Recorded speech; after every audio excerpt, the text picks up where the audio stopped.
একজন যুবক সফরের জন্য বাড়ি থেকে রওনা করলেন। বাড়ি থেকে যখন বের হয়ে গেলেন, কিছু দূর যাওয়ার পরে হঠাৎ করে দেখে রাস্তার পাশে একটা বিল্ডিং। এত সুন্দর একটা বিল্ডিং দেখে যুবকটা হতভম্ব হয়ে গেল। মনে হইল কয়েকশো বছর আগের একটা বিল্ডিং।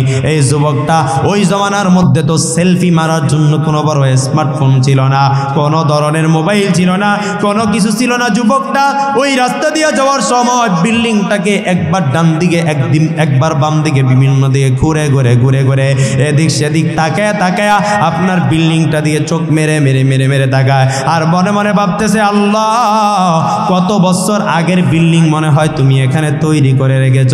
এমন করে বিল্ডিংটা দেখতে দেখতে এক জায়গার মধ্যে হঠাৎ করে তাকিয়ে দেখলো যে ওই জায়গার মধ্যে আপনার বিল্ডিং এর এক জায়গায় খোদাই করে সুন্দর করে লিপিবদ্ধ করা আছে যে বিল্ডিং তৈরির ইতিহাসটা যদি তোমরা কেউ জানতে চাও তাহলে তোমরা পাশের যে গ্রাম আছে ওই গ্রামের মধ্যে প্রবেশ করো। যুবকের মনের মধ্যে আবেগ ছিল, বিল্ডিংটা কত বছর আগে বানানো হলো, যদি একটু জানতে পারতাম তাহলে কতই না ভালো হইতো। ওই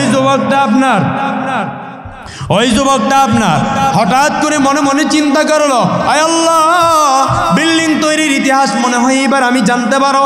এই যুবকটা ওই গ্রামের মধ্যে ঢুকে গেল। দেখতেছে তার বয়স্ক কিছু ধরনের যুবকরা খেলাধুলা করে মাঠের মধ্যে। তাদের কাছে যে অ্যাটাক দেওয়া বলল, ও ভাই আমার, ও যুবক ভাই, তোমাদের বাড়ি কি এই গ্রামের মধ্যে নাকি? বলে, হা হা, আমাদের এই গ্রামের মধ্যে বাড়ি। বলে, তোমরা নাকি জানো এই যে বিল্ডিংটা তৈরি হয়েছে এর ইতিহাস নাকি তোমরা জানো? সমস্ত যুবকরা হেসে দিল। হায় হায়, এই যুবক আবার কি বলে, আমরা তো এই বিল্ডিং তৈরি দেখি নাই, এইটার ইতিহাস আমরা জানি না। মনটা খারাপ হয়ে গেল। কি রে, খোদাই কইরো কি লেখা লেখা মানুষ মিথ্যা বলে নাকি? এই যে বিল্ডিং এর এক সাইডের মধ্যে মিথ্যা কথা লেখা দিল, এটা কি কোনো একটা কাম করলো? আমার এত বড় একটা ধোকা দিল। মনটা বড় খারাপ। বের হয়ে গেল, ওই জায়গা থেকে চলে যাবে।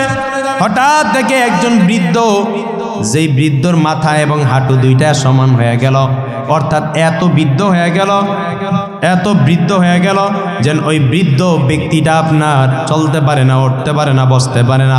বসতে মনে হয় তার দুই হাঁটু আর মাথা মিললে তিনটা আপনার পিঠ হয়ে গেল। এত বৃদ্ধ ব্যক্তি। সে ডাক দিয়া বললেন, ও যুবক, তোর বাড়ি কোন এলাকার মধ্যে? ও যুবক, তুমি কোন জায়গা থেকে আসছো? তুমি আমার কাছে একটু আসো, আমি তোমার কাছ থেকে জানতে চাই তুমি এলাকার মধ্যে কেন আসলো। ওই যুবকটা যা বলে, ও মুরব্বী চাচা, ও মুরব্বী দাদা আমার, আমি এই যে রাস্তার পাশ দিয়ে আসার সময় দেখলাম একটা পুরাতন বিল্ডিং দেখা যায়। ওই বিল্ডিংটা দেখে ওই বিল্ডিংটার মধ্যে খোদাই করে লিপিবদ্ধ করা আছে যে বিল্ডিং তৈরির ইতিহাস যদি জানতে চাও এই গ্রামের মধ্যে প্রবেশ করো। ও মুরব্বী, আমি অনেকক্ষণ পর্যন্ত এই এলাকার যুবকদেরকে জিজ্ঞাসা করলাম, কিন্তু কোনো যুবকরা আমাকে বলতে পারলো না বিল্ডিং তৈরির ইতিহাস। সাথে সাথে বৃদ্ধ ডাক দিয়া বলে, ও যুবক, তারা কিভাবে তোমাকে বিল্ডিং তৈরির ইতিহাসটা বলবে? ওরা তো জীবনও দেখে না এই বিল্ডিংটা যে তৈরি হয়েছে। আমি নিজে দেখি না, আমার বয়স 200 বছর হয়েছে। আমি আমার দাদার কাছ থেকে এই বিল্ডিং তৈরির ইতিহাস দাদার কাছ থেকে শুনেছিলাম। যুবক এবার মনের মধ্যে একটু শান্তি পাই।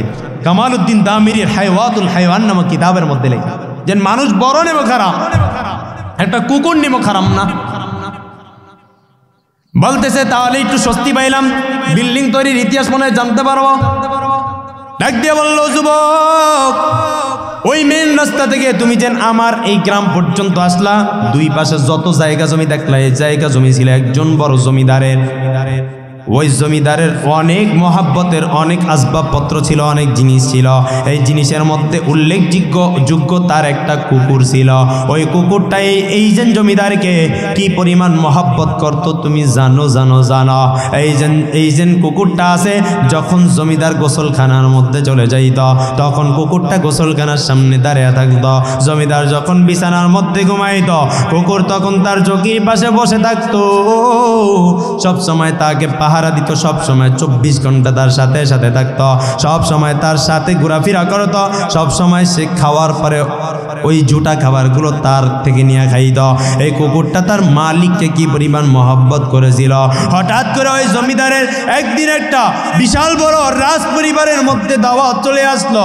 ওই রাজ পরিবারের মধ্যে দাওয়াত আসার পর ডাক দিয়া বললেন, ও আমার সৈনিকেরা, ও আমার রাজ দরবারের সৈনিকেরা, আমার এই কুকুরটাকে নিয়ে তো এত বড় অনুষ্ঠানের মধ্যে যাওয়া যাবে না, উল্লেখযোগ্য মানুষের অনুষ্ঠানের মধ্যে আমি যেতে পারবো না, সুতরাং তোমরা কুকুরটাকে একটা রুমের মধ্যে বন্দি করে দাও। আর আমি যে তার রাঁধুনি ছিল তাকে ডেকে বললে, ও রাঁধুনি আমার, আমি বাহিরের কোনো খাবার খাই না, যত ভালো খাবার হোক না কেন, আমি পায়েস প্রকৃতির খাবার খাই, তুমি আমার জন্য পায়েস রান্না করে শিকার মধ্যে রেখে যাইবা। এই কথা বলে যখন কুকুরটাকে রেখে যখন চলে যাবে, মালিক যখন চলে যাইতেছিল কুকুরটাকে বাঁধতেছে, কুকুর দেখে মালিক চলে যায়, কুকুরের কান্নার আওয়াজ, কুকুর কাঁদতেছে আর বোঝাইতেছে, মালিক আমাকে ছাড়া তুমি যাইও না, আমি তোমাকে ছাড়া এই জায়গায় থাকতে পারবো না, আমার দমটা বন্ধ হয়ে যায়। এমন করে করে করে করে কুকুরটা আপনার ওই জায়গার মধ্যে হাউমাউ করে, বলতেছে কুকুরটাকে একটা শিকল দ্বারা একটা রুমের মধ্যে বেঁধে দেওয়া হলো, রুমের দরজাটা আটকে দেওয়া হলো। আপনার ওই বাড়ির মধ্যে আরেকজন আপনার বোবা মেয়ে ছিল, যে কোনো ধরনের কথা বলতে পারতো না। ওই বোবা মেয়েটার কুকুরটা একটা রুমের মধ্যেই ছিল। হঠাৎ করে দেখতেছে যে বাবুর্চি ছিল, সে পায়েস রান্না করে শিকার মধ্যে যখন রেখে গেল, শিকার মধ্যে যখন পায়েসটা রেখে গেল, হঠাৎ করে আল্লাহ দুইজনে কুকুরটার ওই পাগল মেয়েটা তাকে দেখলো, ওই শিকার মধ্যে যেই পায়েসটা রাখলো তার মধ্যে উপরে ঢাকনা না থাকার কারণে একটা কালো বিস্তর সাপ এসে ওই পায়েসটার মধ্যে অনেকক্ষণ পর্যন্ত ছিল, আবার ওখান থেকে বের হয়ে হঠাৎ করে চলে গেল। জমিদার বাড়ির মধ্যে আসলো মিটিং শেষ করে, এসে ডাক দিয়া বললো, আমার খাবারটা দাও, আমার জন্য যে পায়েসটা রান্না করা হলো ওই পায়েসটা আমাকে একটু দিয়ে দাও। বলতেছে যখন পায়েসটা দেওয়ার কথা বললো, তার সামনে যখন পায়েসটা আনতেছে, কুকুর একদম পাগলের মতো হয়ে গেল। ইন্নাল ইনসানা লিরাব্বিহি লাকানুত, মালিককে মাঝে মাঝে কে, আল্লাহ আমাদের মতন নেমো কারাম কেউ নাই, তোমার দেওয়া পানি, তোমার দেওয়া খাবার, তোমার দেওয়া সব কিছু ভোগ করার পরে, ওয়াজআলনা নাওমাকুম সুবাতা ওয়াজআলনাল লাইলা লিবাসা ওয়াজআলনান নাহারা মাআশা। ও আল্লাহ, দিন দিলেন আমাদেরকে কাজকর্ম করার জন্য, রাত্রি দিলেন ঘুমানোর জন্য, জমিন বানিয়ে দিলেন বিছানা, আসমান বানিয়ে দিলেন ছাদ, তারপরে আপনার গোলামি করতে পারি না।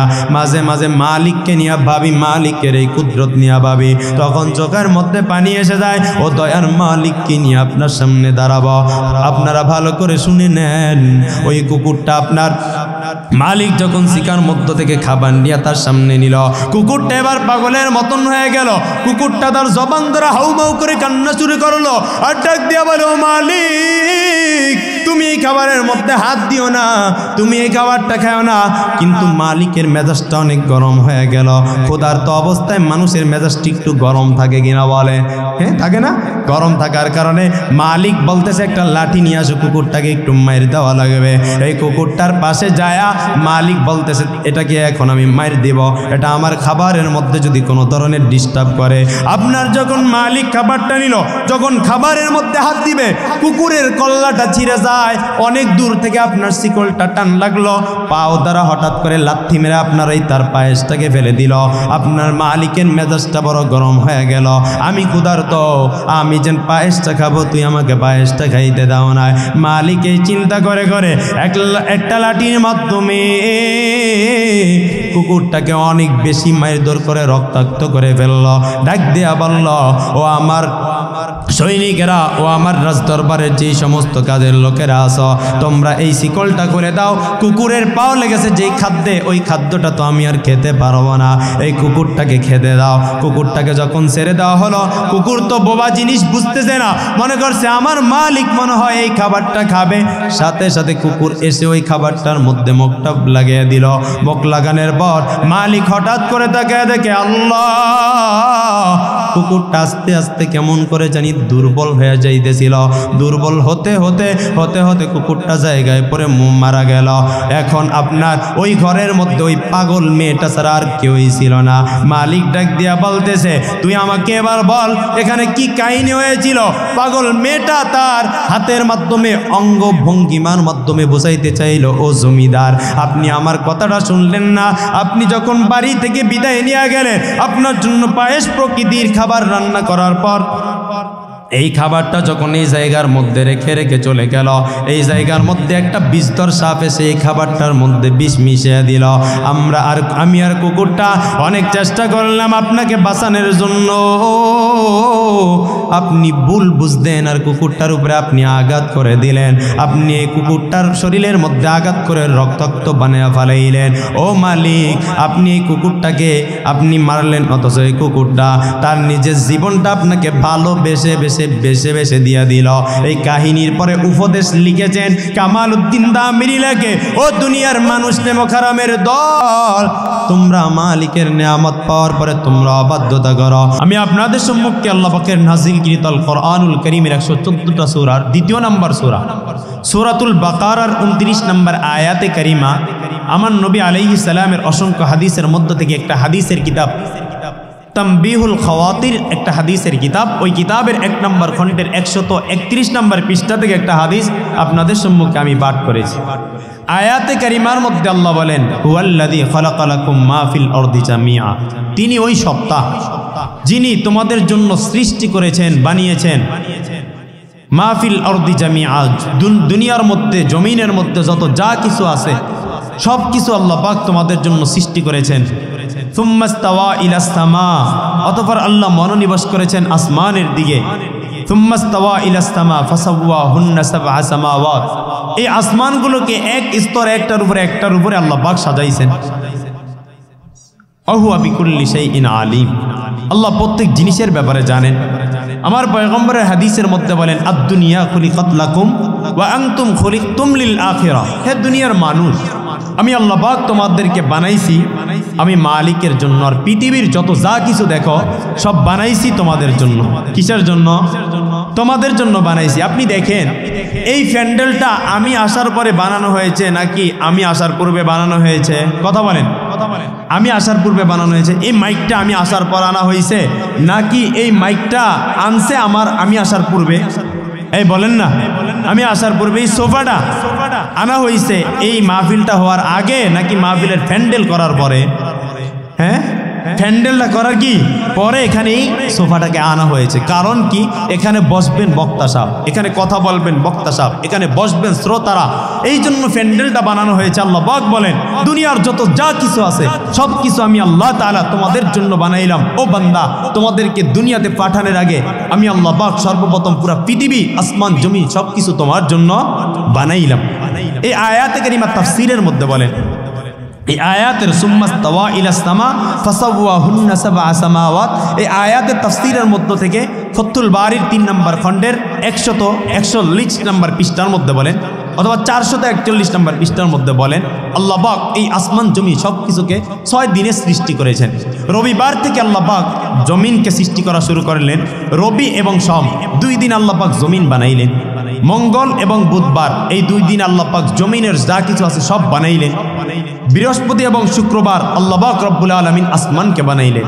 বলেন, যেই দিন আসমান বানাইলেন আল্লাহ পাক রব্বুল আলামিন ওই সময় আদম আলাইহিস সালাতু ওয়াস সালামকে বানাইলেন। ফাতুল বারির মধ্যে আসছে। এখন আল্লাহ পাক রব্বুল আলামিন এই পৃথিবীটা কি আল্লাহ যদি কোন বলতেন তাহলে কি হতো না? হ্যাঁ, এত দীর্ঘ টাইম নিয়ে কেন 6 দিনের সময় নিয়ে আল্লাহ বানালেন কেন? কারণটা কি? মুফাসসিরিন ইকরাম বলেন, বান্দাদেরকে বুঝাইলেন, ও বান্দা, তোদেরকে আমি আল্লাহ তাআলা বানাইলাম। ইন্না আহাদাকুম, বুখারীর riwayatের মধ্যে আসছে, ইয়াজমাউ খালকাহু ফি বাতনি উম্মিহি 40 ইয়াওমান সুম্মা ইয়াকুনু আলাকাতাম মিসলা যালিক সুম্মা ইয়াকুনু মুদগাতাম মিসলা যালিক ফায়াতি ইলাইহিল মালাকু ফায়ানফুকু ফীহির রূহ। হে বান্দা, আমি আল্লাহ পাক রব্বুল আলামিন সর্বপ্রথম তোর মায়ের গর্ভের মধ্যে তোকে বীজ আকারে রাখলাম 40 দিন। সুম্মা ইয়াকুনু আলাকাতাম মিসলা যালিক, তারপর একটা আমি ছোট্ট গোস্তে বানাইলাম, রক্তের টুকরা বানাইলাম। ওই রক্তের টুকরাটা 40 দিন রাখলাম। সুম্মা ইয়াকুনু মুদগাতাম মিসলা যালিক, আমি ওই রক্তর যেই টুকরাটা আছে এটা থেকে একটা গোস্তের টুকরায় পরিণত করলাম, রাখলাম 40 দিন। ও বান্দা 120 দিন 3টা চিল্লা লাগায়া আমি আল্লাহ পাক তোকে তোর মায়ের পেটের মধ্যে একটা আকৃতি দিলাম, দেওয়ার পর ফায়াতি ইলাইহিল মালাকুত, তোমার কাছে আমি আল্লাহ পাক রব্বুল আলামিন ফেরেশতা পাঠাইলাম, যাও ফেরেশতা তার কাছে যাও, যা তার মার পেটের মধ্যে একটা ফু দাও। এই ফু দেওয়ার সাথে সাথে আপনার আমার মায়ের পেটের মধ্যে যখন আমরা ছোট্ট ছিলাম 120 দিন বয়স, ওই সময় আমাদের হাত পা নাড়া শুরু করলো, আমাদের মধ্যে রূহ চলে আসলো। বলতেছে ও বান্দা তোমাকে আমি আল্লাহ তাআলা 120 দিনে কেন বানাইলাম? আসমান জমিনকে 6 দিনে বানাইলাম, সবকিছু 6 দিনে বানাইলাম। তাফসীর ইবনে কাসিরের মধ্যে লেখেন, কিন্তু তোমাকে কেন আমি আল্লাহ তাআলা 120 দিনে তোমার মধ্যে রূহ সঞ্চয় করলাম, কেন দিলাম? তুমি কি জানো? চিন্তা করেছো বান্দা? কেন? আমি আল্লাহ তাআলা তোমাদেরকে অনেক মহব্বত করে আদর করে ভালোবেসে বানাইলাম। ও বান্দা, ভালোবাসার জিনিসটাকে আস্তে আস্তে আস্তে আস্তে বানাইতে হয়, ভালোবাসার জিনিসটাকে লুকিয়ে রাখতে হয়, ভালোবাসার জিনিসটাকে কি করতে হয়? সবাই বলেন হেফাজত করতে হয়। হেফাজত করতে হয় না? আল্লাহ পাক বলেন তোমরা আমার ভালোবাসার বস্তু। ও বান্দা, দুনিয়ার মধ্যে আসলা, আমি আল্লাহকে একদম ভুলে গেলা, তুমি একদম ভুলে গেলা। আল্লাহ কি বলেন? সূরা ইনফিতারের 6 নম্বর আয়াতে কারিমার মধ্যে আল্লাহ বলেন, ইয়া আইয়ুহাল ইনসানু মা গাররাকা বিরাব্বিকাল কারীম। হে দুনিয়ার মানুষ, ইনসান, হে দুনিয়ার মানুষ, তোমরা কেন তোমার প্রভু থেকে দূরে সরে গেলা? আল্লাহ বলেন ইন্নাল ইনসানা লিরাব্বিহি লাকানুন। মানুষ বড় নেমখারাম। কি? মানুষ বড় নেমখারাম। আল্লাহ বলেন বান্দা এত নেয়ামত দিলাম, এত কিছু দিলাম, কি দিলাম আমি আল্লাহ? আল্লাহ ডাক দেয়া বলেন আমি তোদের জন্য আসমান বানাইলাম। কি বানাইলাম? ও বান্দা, কোনদিন কি চিন্তা করছো আসমানটা কত সুন্দর? এই আসমানটাকে একটার উপরে একটা আমি খুঁটিবিহীন রেখে দিলাম। ও বান্দা, তুমি কি কোনোদিন চিন্তা করেছো জমিনটা তোর জন্য বিছানা স্বরূপ বানিয়ে দিলাম? ও বান্দা, এই বিছানার মধ্যে যা মন চায় তা করো, কোনো সমস্যা নেই। বিছানার মধ্যে মন চাইলে ঘুমাও, মন চাইলে তুমি হাঁটো, মন চাইলে কর্ম করো, মন চাইলে গুনার কাজ করো, মন চাইলে নেকের কাজ করো। ও বান্দারা, ও আমার বান্দিরা, আমি আল্লাহ তাআলা এত সুন্দর করে তোদের জন্য নেয়ামত দিলাম, একবারও তোমরা চিন্তা করো না আমি আল্লাহ কত সুন্দর করে এই নেয়ামতগুলো দান করলাম। ও বান্দা, তুই যদি তোর এই জাহানটা দিয়া, তুই যদি তোর এই বেরেনটা দিয়ে একবার চিন্তা করতি আমার মালিক কেন এত সুন্দর আসমান বানাইলেন, এই আসমান দ্বারা আল্লাহ পাকের কি ফায়দা হবে? আল্লাহ পাক কেন জমিন বানাইলেন, জমিনের দ্বারা আমার মালিকের কি ফায়দা হবে? এই যে চন্দ্র সূর্য সব বানাইলেন, এগুলোর দ্বারা মালিকের কি ফায়দা হবে? আমার মালিক ডাক দিয়া বলেন, ও আমার বান্দারা, এই আসমান আমি আল্লাহ আমার জন্য বানাই নাই, জমিন আমি আল্লাহ আমার জন্য বানাই নাই, পৃথিবীর কোন জিনিসটা আমি আল্লাহ আমার জন্য বানাই নাই। ও বান্দা, একবার তোমরা চিন্তা করে দেখো, পুরা পৃথিবীর সব তোদের জন্য বানাইলাম, একমাত্র বান্দা তোদেরকে বানাইলাম আমি মালিক আমার ইবাদত করার জন্য। ও বান্দারা, দুনিয়ার মধ্যে আসলা তোমরা, আমি মালিককে তোমরা ভুলে ভুলে বলে বলে থাকলা, তোমরা আমি মালিকের অবাধ্যতা করে করে করে করে চললা। ও বান্দা, একদিন হায়াতটা শেষ হয়ে যাবে, একদিন তোমার হায়াত লম্বা হায়াতটা শেষ হয়ে যখন ছোট হয়ে যাবে, তখন তুমি আমি মালিকের কাছে কি নিয়ে আসবা? আমার পয়গম্বরের হাদিস সহিহুল জামের 1077 নম্বর হাদিসের বর্ণনা। এই বর্ণনা আমার পয়গম্বর ডাক দিয়া বলতেছেন, ও আমার দুনিয়ার সমস্ত উম্মতেরা, তোমরা ভালো করে শুনে নাও, 5টা জিনিস আসার পূর্বে 5টা জিনিসকে মূল্যায়ন করে নাও।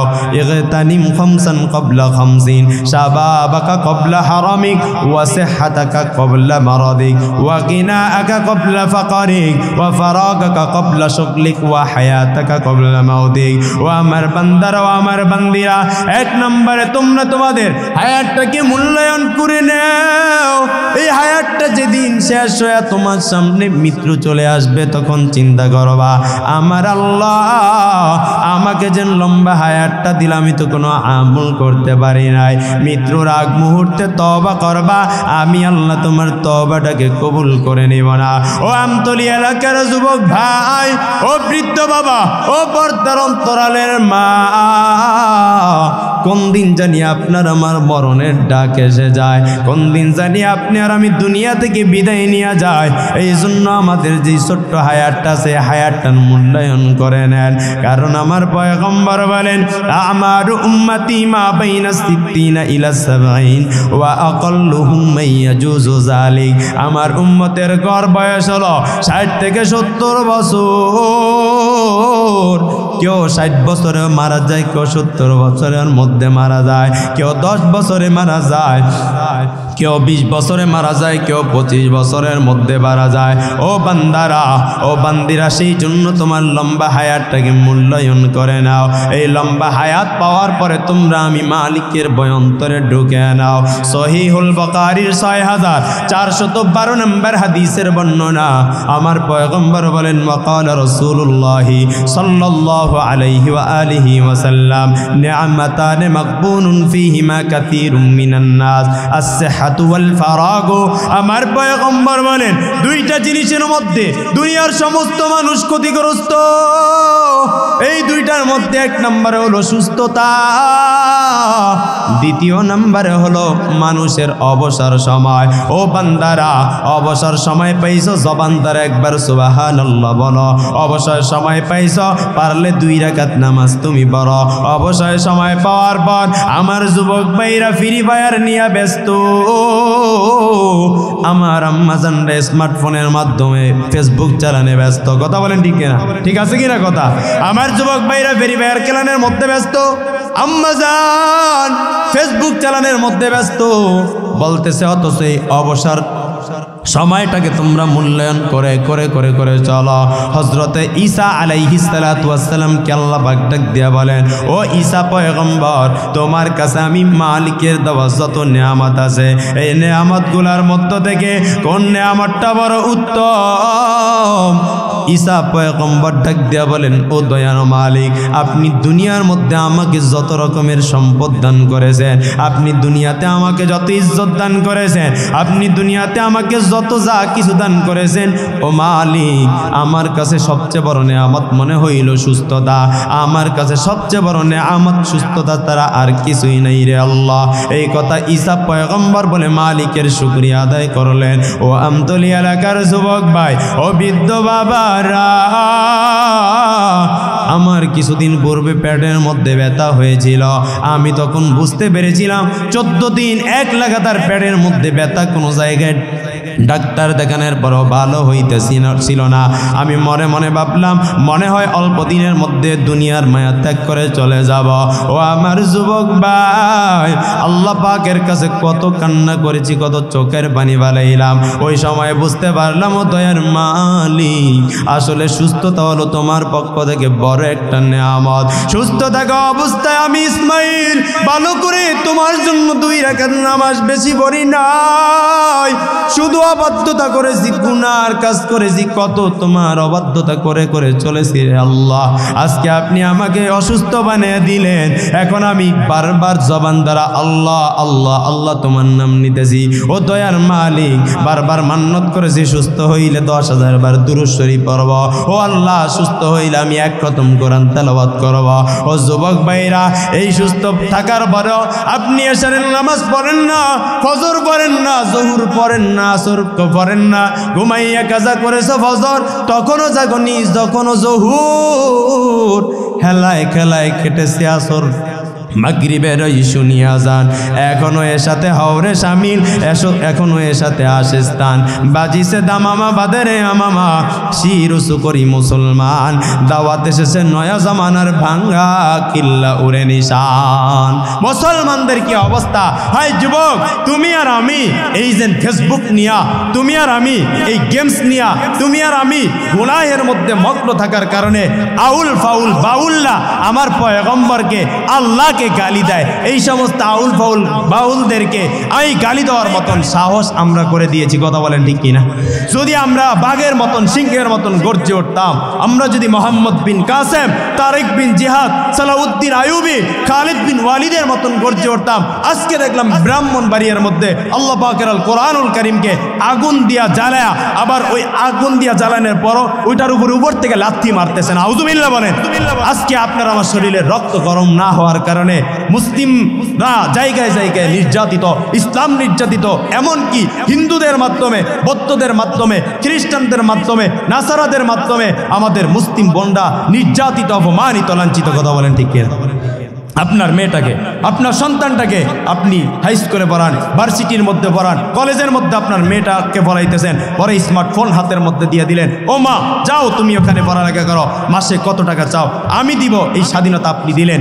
অথচ নেট গেটে গেটে দেখবেন, হায় আফসোস, আমার কলিজাটার মধ্যে এমন আঘাত লেগেছে। আমি এই যে মাসের আপনার 24 তারিখে তানভীর সাহুজের আরেকটা মাদ্রাসা রাজশাহী বাকিয়াতুস সালিয়াতে মাহফিলে গেলাম। আমি আরেকটু আগে আমাদের রাসেল বাইরে বলতেছিলাম, ভাই যখন আমি নাটোরের বড়াই গ্রামের উপর দিয়া বাসটা যাইতেছিল, বড়াই গ্রামের যেই মুসলিম বন্ডা আছে, এই মুসলিম বন্ডা 3 মাসে 100 মুসলিম মেয়ে হিন্দু হয়ে গেছেন। আউযুবিল্লাহ বলে। বলছি রাসেল ভাইরে, ভাই যখন যাইতেছিলাম মনটা একদম ভেঙে যাইতেছে, মন চাইতেছে গাড়ি থেকে নামি যা মুসলিম বোনদেরকে বোঝাই, ও বোনেরা তোমরা এখনো সময় আছে, জাহান্নামের পথ থেকে সরে জান্নাতের রাস্তার মধ্যে আসো, বিধর্মীদের চক্রান্ত থেকে বাঁচো। ও আমার বোনেরা, ও আমার আম্মা জানরা যারা স্মার্টফোন চালান, কলেজ ভার্সিটির মধ্যে বিভিন্ন জায়গার মধ্যে পড়েন, হিন্দু খ্রিস্টান বৌদ্ধদের মূল টার্গেট হলো মুসলমানদের সাথে আমাদের হিন্দুস্তানে যুদ্ধ হবে, এদের সাথে আমরা হিন্দুস্তানের যুদ্ধতে কখনো পারবো না। সেজন্য এদেরকে কিভাবে ঘায়েল করব, এদের মা বোনদেরকে যখন আমরা হাত করে নিব তখন মুসলিমরা আমাদের কন্ট্রোলে চলে আসবে। সেজন্য তারা বাগুয়া লাফসের একটা প্রেমের ফাঁদ ফালায়া মুসলিম মেয়েদেরকে বিভিন্নভাবে তারা ভোগ করার পরে ইন্ডিয়ার মধ্যে হিন্দু বানায় বিক্রি করে দেয়। ও বোনেরা, এখনই সময় তোমাদের এই সমস্ত বিষয় থেকে সতর্ক হওয়ার। এই বৃদ্ধ বাবারা, হে যুবক ভাইরা, তোমার মুসলিম বোনরা স্কুল কলেজের মধ্যে কার সাথে মিশতেছে, তোমার মেয়েরা কার সাথে মিশতেছে, এখনই সময় হচ্ছে এগুলা তোমাদের চোখের নজরে রাখার। কথা বলেন ঠিক কিনা? আজকে আমাদের কি অবস্থা? আমরা আমল থেকে দূরে, কোরআন থেকে দূরে, ইসলাম থেকে দূরে, বিভিন্ন জায়গায় বয়ানের মধ্যে যাই, আসে একজন আইসা বলে কি, হুজুর একটু দোয়া করেন। কি দোয়া করব? বলে আমার স্ত্রী আমার কথা মানে না। হুজুর একটু দোয়া করেন না, আমার মেয়ে আমাকে মানে না।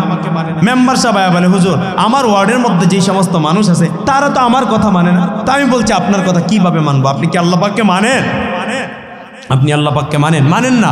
বসে তা একটা কিতাব আছে, শেখ সাদি রহমাতুল্লাহি আলাইহি লিপিবদ্ধ করেছিলেন।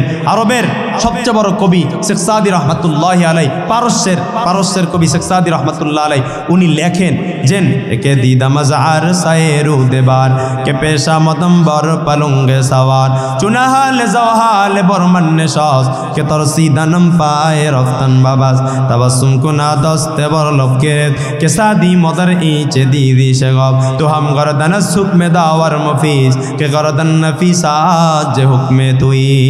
শেখ সাদি রহমাতুল্লাহ আলাইহি বলেন, ও দুনিয়ার মানুষ ভালো করে শুনে নাও, আমি একবার ইরাকের রুদেবার শহরের উপকণ্ঠ দিয়া যাইতেছিলাম।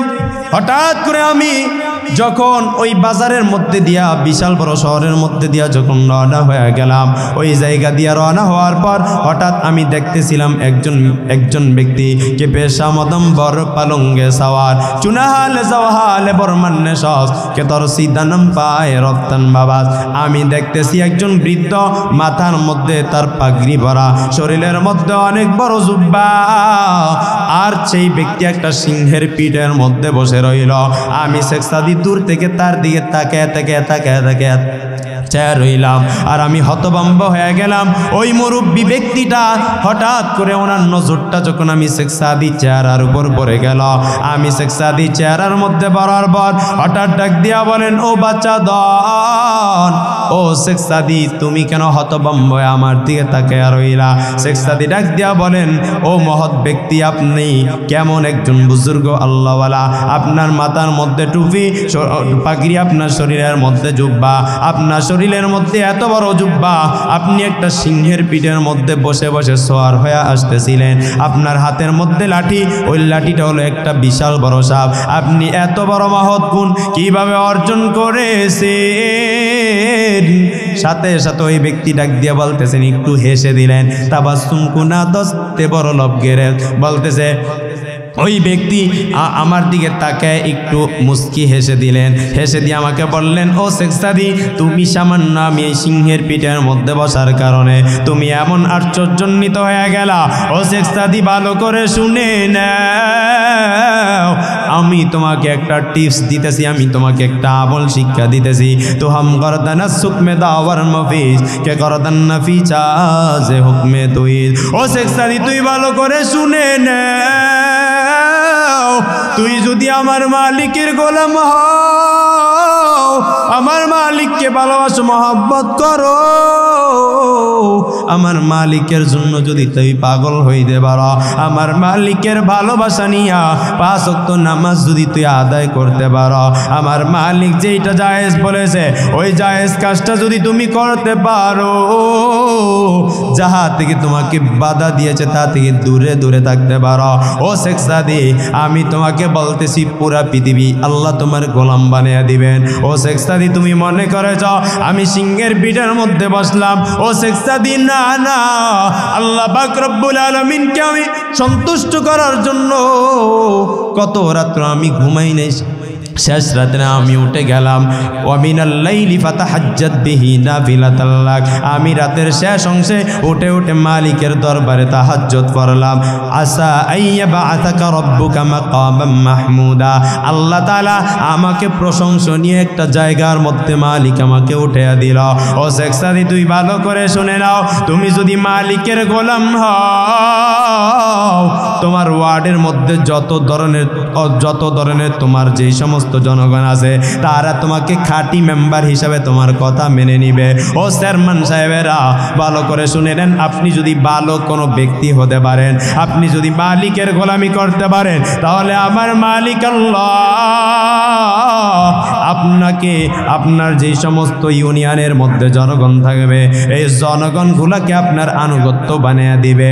ও আমার বাপসানেরা, আপনি আপনার সংসারটা পরিচালনা করতে থাকেন, আপনার সংসারটা পরিচালনা করতে যায় 5 ওয়াক্ত নামাজ পড়ে যদি মালিকের হুকুমটা মানতে পারেন, তাহলে দেখবেন আপনার স্ত্রী আপনার কথা মেনে নিবে, আপনার সন্তান আপনার কথাটা মেনে নিবে, আপনার সাথে কখনো খারাপ ভাষায় কথা বলবে না, অবাধ্য হবে না।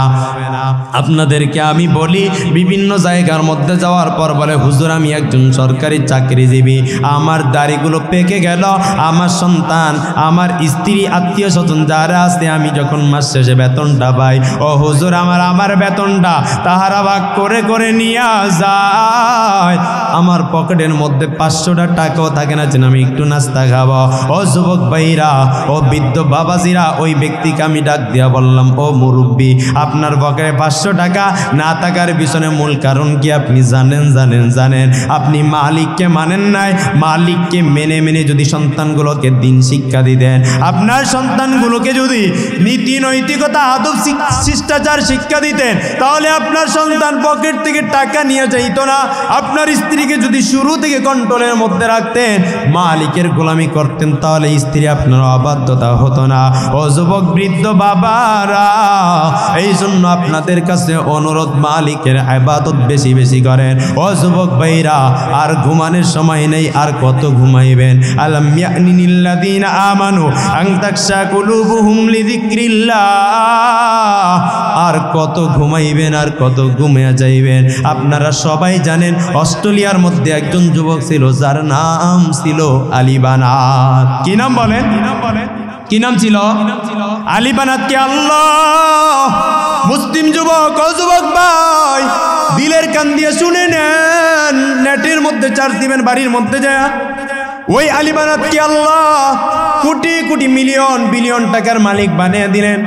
আলী বানাত যেই স্যান্ডেলগুলো পরতো বাংলাদেশি টাকায় ৮০,০০০-এর উপরে, আলী বানাত যেই ঘড়িটা ব্যবহার করতো বাংলাদেশি টাকায় ১০ লক্ষ টাকার উপরে। ও নবীর উম্মত, আলী বানাতের অনেকগুলো গাড়ি ছিল, একটা গাড়ির মূল্য আপনার বাংলাদেশি টাকায় ২০, ৩০, ৫০ কোটি টাকারও বেশি হয়ে যায়। ও নবীর উম্মত, ওই আলী বানাত একদম যুবক একজন ব্যক্তি ছিলেন, একদম যুবক ছিলেন। হঠাৎ করে আলী বানাত একদিন চা নিল, চা নিয়ে যখন চা খাবে, আল্লাহ তাআলার কুদরত, আলী বানাত চা খাওয়ার সময় তার জিহ্বাটা ভরে গেল। হঠাৎ করে তার জিহ্বার মধ্যে ঠুসকা পড়ে গেল। আলী বানাত তাড়াতাড়ি ডাক্তারের শরণাপন্ন হইল।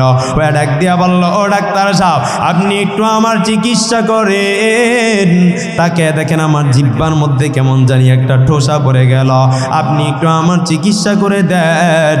আলী বানাত এই কথা বলার পর ডাক্তার অনেকক্ষণ পর্যন্ত পরীক্ষা নিরীক্ষা করল।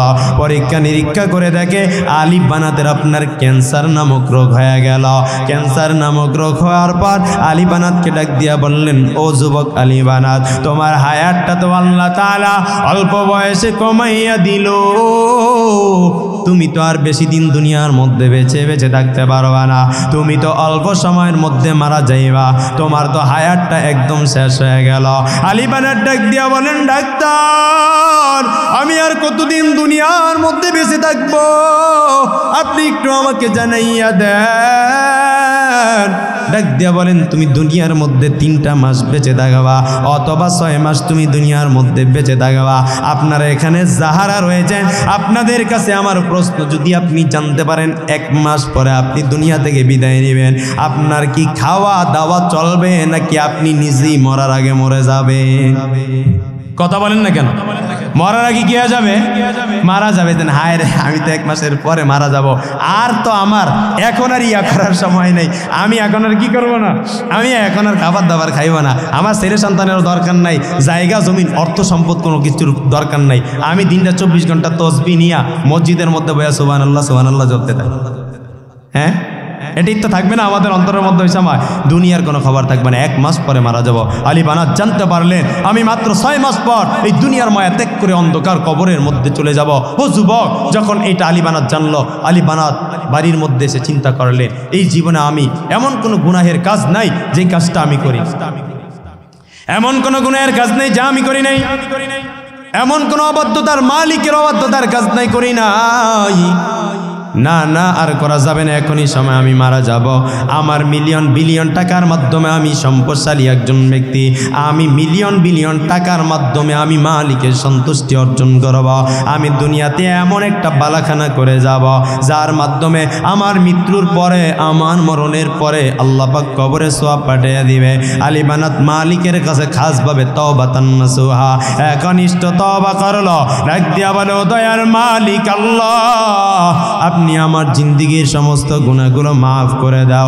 ও যুবক ভাইরা, খুব ভালো করে শুনেন, যখন সে জানতে পারলেন মারা যাবে, আল্লাহর কাছে খাঁটি তওবা করলো।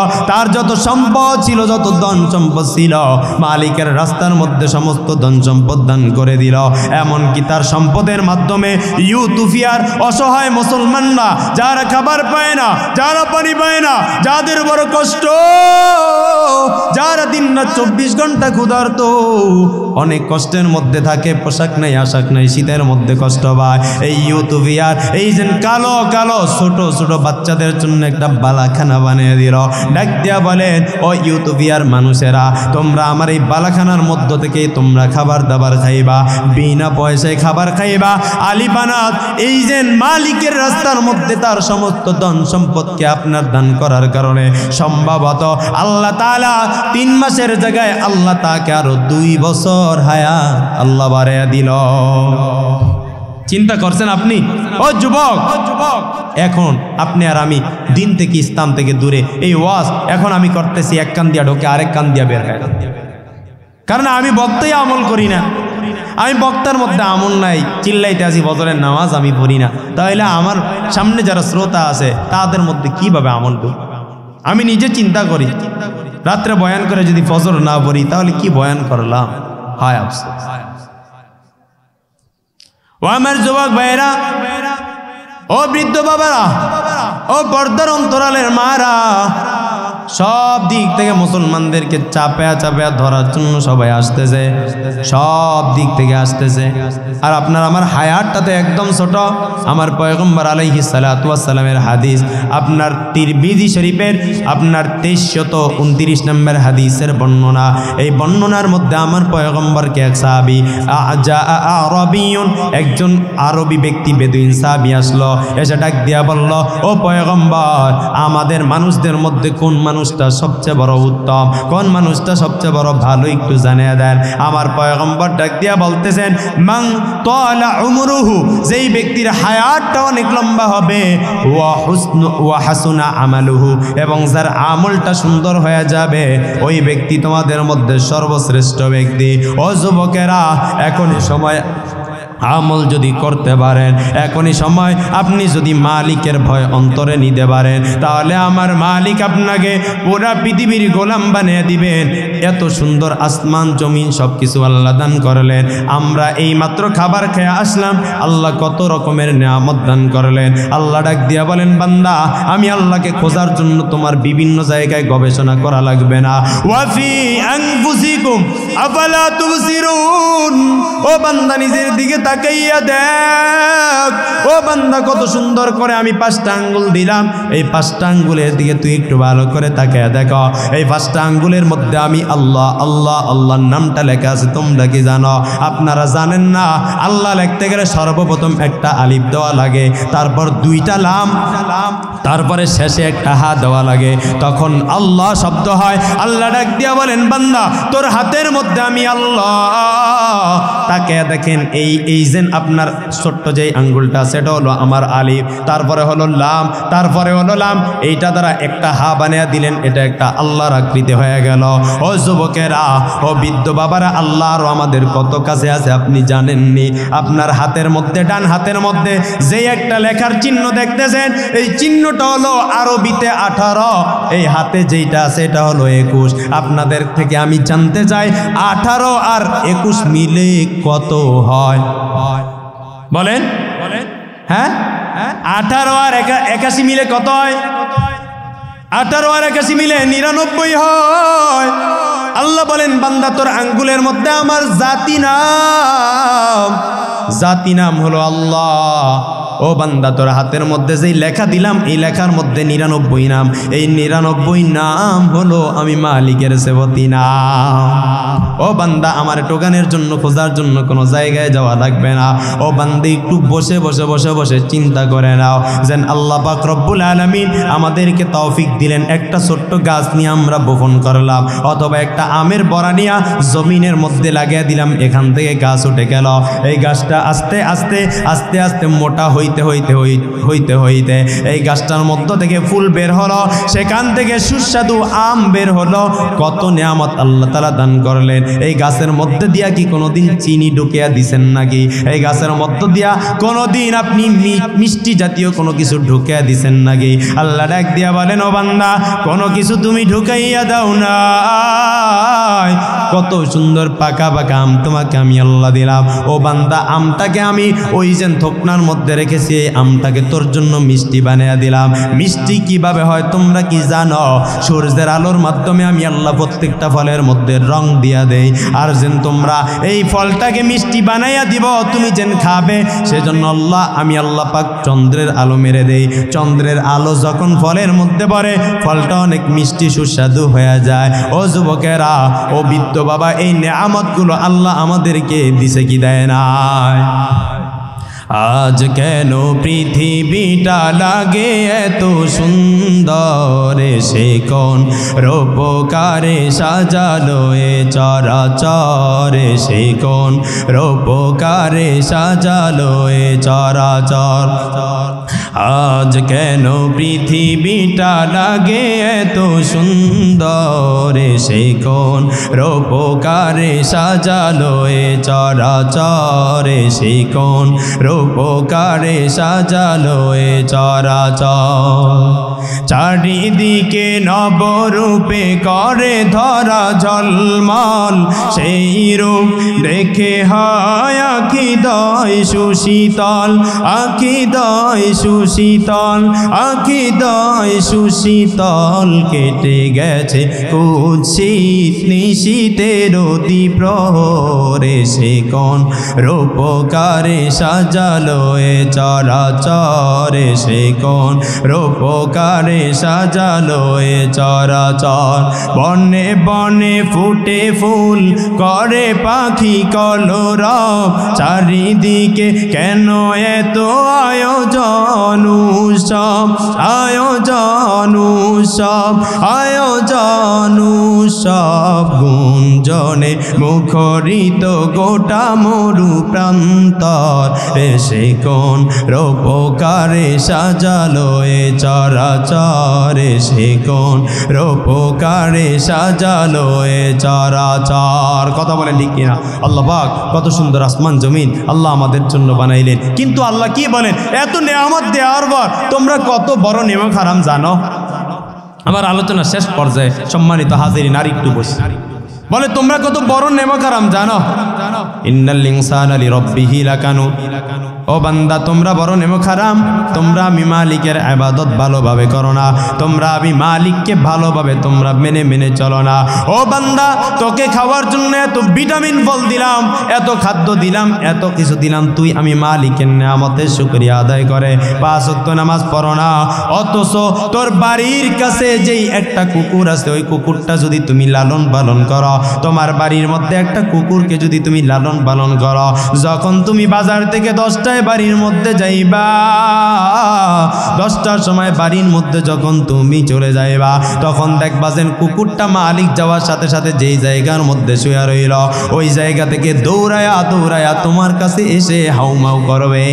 ঠিক কিনা বলেন? ও যুবকেরা, ও বৃদ্ধ বাবারা, আপনাকে আমাকে আল্লাহ তাআলা সকলকে সন্তান দান করেছেন, কাউকে ছেলে দান করেছেন, কাউকে মেয়ে দান করেছেন। তার মাধ্যমেও মালিককে সন্তুষ্ট করা যায়, আর তার মাধ্যমেও আপনি আপনার মালিককে আপনার কাছে নিয়ে আসতে পারবেন। কিভাবে? আপনার একটা সন্তানকে যদি আপনি আলেম বানাইতে পারেন, আপনার একটা মেয়েকে যদি মহিলা মাদ্রাসার মধ্যে দেয়া আপনি যদি একটা আলেমা বানাইতে পারেন, দুনিয়াতে শান্তি পেয়ে যাবেন, আখেরাতে চিরমুক্তিগুলো আপনারা পেয়ে যাবেন। কারণ এই বর্তমান জমানায়, ফিতনার এই জমানার মধ্যে যদি আপনি আপনার ঈমানটাকে বাঁচাইতে চান, আপনার পরিবার নিয়ে যদি শান্তিতে থাকতে চান, তাহলে মহিলা মাদ্রাসার বিকল্প আর কোনো কিছু আমি দেখতেছি না। হযরতে আম্মা জান আয়েশা সিদ্দিকা রাদিয়াল্লাহু তাআলা আনহাকে রাইসুল মুহাদ্দিসিন বলা হয়, সমস্ত মুহাদ্দিসের সরদার বলা হয়, কারণ সে আমার পয়গম্বরের কাছে থেকে সে সমস্ত হাদিসগুলো আমার পয়গম্বর থেকে শিক্ষা করলো। আমার পয়গম্বর তাকে বিবাহ করলো, তার বয়স যখন 7 বছর, 9 বছর বয়সে আম্মাজান আয়েশা সিদ্দিকাকে আমার পয়গম্বর তার বাড়ির মধ্যে নিয়ে গেলেন। আম্মাজান আয়েশা সিদ্দিকার বয়স যখন 18 হলো, তখন আপনার আমার পয়গম্বর দুনিয়া থেকে বিদায় নিয়ে গেল। মাত্র এই 9টা বছর, 10টা 11টা বছর আমার পয়গম্বরের সাথে সংসার করলো। এর মধ্যে দুনিয়ার যত হাদিস, সমস্ত হাদিস আম্মাজান আয়েশা সিদ্দিকা শিখে ফেলল। আপনার মেয়েদেরকে আপনি যদি আলেমা বানান, আপনার মেয়েদেরকে যদি দ্বীন শিক্ষা দেন, আপনার ছেলেদেরকে যদি আপনি দ্বীন ইসলাম শিক্ষা দেন, আপনার সন্তান আপনাকে লাথি মেরে তারে তারে বিদ্যা আশ্রমের মধ্যে পাঠাবে না। আপনার মেয়েটাকে যদি দ্বীনদার বানান, এই মেয়ের মাধ্যমে আল্লাহ আপনাকে জান্নাতের উচ্চ মাকাম দান করবেন। আমি এই মাসের মধ্যে গেলাম আমার বাড়িতে ভোলার মধ্যে মাহফিল করার জন্য। 22 তারিখে আমার নানা বাড়ির পাশে মাহফিল ছিল, ওই জায়গায় বয়ান করলাম। মাঠের মধ্যে আমার আব্বা, আমার আত্মীয় স্বজনরা সব চলে আসতো, যে আমাদের কত বড় অহংকার, আমাদের কত বড় গর্ব, আমার সন্তান এই জায়গায় বয়ান করবেন। অনেকে বলে আমাদের ভাই এই জায়গার মধ্যে বয়ান করবেন, এখানে প্রধান বক্তার মুনাজাত দিবেন 2 দিনের মাহফিলে, এর থেকে বড় সুনাম তো আর কিছু হতে পারে না। সমস্ত মানুষ আমার দিকে তাকিয়ে রইল। আমার বাবা নিচে বসে বসে চোখের পানি ছেড়ে ছেড়ে পুরাটা বয়ানের মধ্যে কানলো। মাহফিল শেষ করার পর ডাক দিয়া বললাম, আপনি কেন চোখের পানি বলে কান্না করলেন? আমাকে একটু বলেন। 2 ফোঁটা চোখের পানি তখনও পড়তেছিল। ডাক দিয়া বললেন, বাবা জীবনে কল্পনা করি না আমার 2টা সন্তানকে আল্লাহ পাক আলেম বানাবে, এরা এত বড় স্টেজে বয়ান করবে। ও যুবকেরা, ও বৃদ্ধ বাবা, পর্দার অন্তরালের মা, আপনি এখানে এত আলেম ওলামাদের বয়ান শোনার জন্য আসলেন। মনটা কি চায় না একজন আলেমের বাবা হয়ে কবরে যান? মনটা কি চায় না একজন আলেম আর মা হয়ে কবরে যান? মনটা কি চায় না একজন আলেম আর বাবা হয়া কবরে যান? দ্বীনি শিক্ষা ছাড়া আপনার ঈমান ধরে রাখতে পারবেন না। দ্বীনি শিক্ষা ছাড়া আপনার মেয়েটাকে ভালো কোনো জায়গায় বিবাহ দিতে পারবেন না। ও যুবক বৃদ্ধ বাবারা, বর্তমানে আমরা তো চোখের নজর দিয়া তাকায় তাকায় দেখতেছি আপনার বিয়ে বনাস করা মেয়েকে স্কুল থেকে নিয়ে এসে, কলেজ ভার্সিটি থেকে নিয়ে এসে মহিলা মাদ্রাসা ভর্তি করে দেয়। ক্লাস 10 হাই স্কুলের মধ্যে পড়ে, ওখান থেকে এনে মহিলা মাদ্রাসার মধ্যে ভর্তি করে দেয়। আপনাদের এই যে এলাকা, এই আমতলী এলাকার মধ্যে একটা মহিলা মাদ্রাসার অত্যন্ত প্রয়োজন। এই মহিলা মাদ্রাসা অত্যন্ত প্রয়োজন। যদি এই মহিলা মাদ্রাসা থাকে, আপনার মেয়ে দিন শিক্ষা করবে, আপনার নাতনি কোরআন শিক্ষা করবে। যদিও তারা শিখতে না পারে, আপনার এলাকায় মাদ্রাসা থাকলে এলাকার মধ্যে আল্লাহ বরকত দান করবেন, কামাইয়ের মধ্যে বরকত দান করবেন, সব জিনিসে বরকত দান করবেন। এই জন্য যুবক বৃদ্ধ বাবারা, আল্লাহ পাক কোটি কোটি টাকা ধন সম্পদ, অর্থ সম্পদ দান করেছেন। ইয়াকুলু ইবনে আদম মালি মালি মালি ইল্লা মা আকালতা ফাআফনাইতা ওয়া লাবিস্তা ফাআবলাইতা আও তাসাদ্দাকতা ফাআমদাইতা।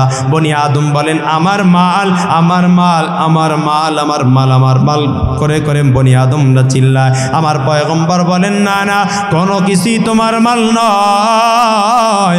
ইল্লা মা আকালতা ফাআফনাইতা, যা তুমি খাইবা তা তোমার। আও লাবিস্তা ফাআবলাইতা, যা পরিধান করবা তা হলো তোমার। আও তাসাদ্দাকতা ফাআমদাইতা, যা তুমি দান করবা তা হলো তোমার।